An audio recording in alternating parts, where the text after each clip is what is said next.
ایوب 20واں باب۔ تب زوفر ناماتی نے جواب دیا، اس لیے میرے خیال مجھے جواب سکھاتے ہیں اس جلد بازی کی وجہ سے جو مجھ میں ہے۔ میں نے وہ جھڑکی سن لی جو مجھے شرمندہ کرتی ہے، اور میری عقل کی روح مجھے جواب دیتی ہے۔ کیا تو قدیم زمانہ کی یہ بات نہیں جانتا، جب سے انسان زمین پر بسایا گیا، کہ شریروں کی فتح چند روزہ ہے اور بے دینوں کی خوشی دم بھر کی ہے؟ خواہ اس کا جاہ و جلال آسمان تک بلند ہو جائے اور اس کا سر بادلوں تک پہنچے، تو بھی وہ اپنے ہی فضلہ کی طرح ہمیشہ کے لیے فنا ہو جائے گا۔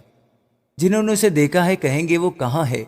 وہ خواب کی طرح اڑ جائے گا اور پھر نہ ملے گا، بلکہ وہ رات کی رویا کی طرح دور کر دیا جائے گا۔ جس آنکھ نے اسے دیکھا وہ اسے پھر نہ دیکھے گی، نہ اس کا مکان اسے پھر کبھی دیکھے گا۔ اس کی اولاد غریبوں کی خوشامد کرے گی، اور اسی کے ہاتھ اس کی دولت کو واپس دیں گے۔ اس کی ہڈیاں اس کی جوانی سے پر ہیں، پر وہ اس کے ساتھ خاک میں مل جائے گی۔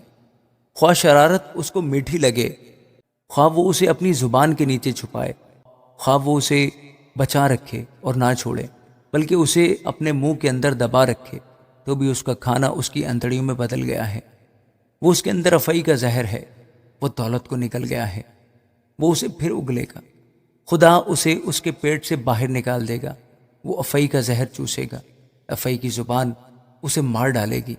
وہ دریاؤں کو دیکھنے نہ پائے گا، یعنی شہد اور مکھن کی بہتی ندیوں کو۔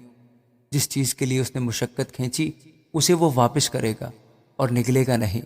جو مال اس نے جمع کیا اس کے مطابق وہ خوشی نہ کرے گا، کیونکہ اس نے غریبوں پر ظلم کیا اور انہیں ترک کر دیا۔ اس نے زبردستی گھر چھینا پر وہ اسے بنانے نہ پائے گا، اس سبب سے کہ وہ اپنے باطن میں آسودگی سے واقف نہ ہوا۔ وہ اپنی دل پسند چیزوں میں سے کچھ نہیں بچائے گا، کوئی چیز ایسی باقی نہ رہی جس کو اس نے نگلا نہ ہو، اس لیے اس کی اقبال مندی قائم نہ رہے گی۔ اپنی کمال آسودہ حالی میں بھی وہ تنگی میں ہوگا، ہر دکھیارے کا ہاتھ اس پر پڑے گا۔ جب وہ اپنا پیٹ بھرنے پر ہوگا تو خدا اپنا قہر شدید اس پر نازل کرے گا، اور جب وہ کھاتا ہوگا تب یہ اس پر برسے گا۔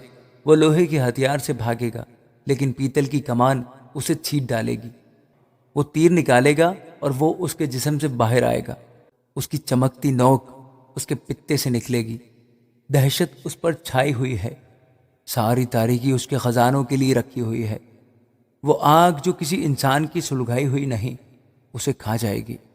وہ اسے جو اس کے ڈیرے میں بچا ہوا ہوگا بھسم کر دے گی۔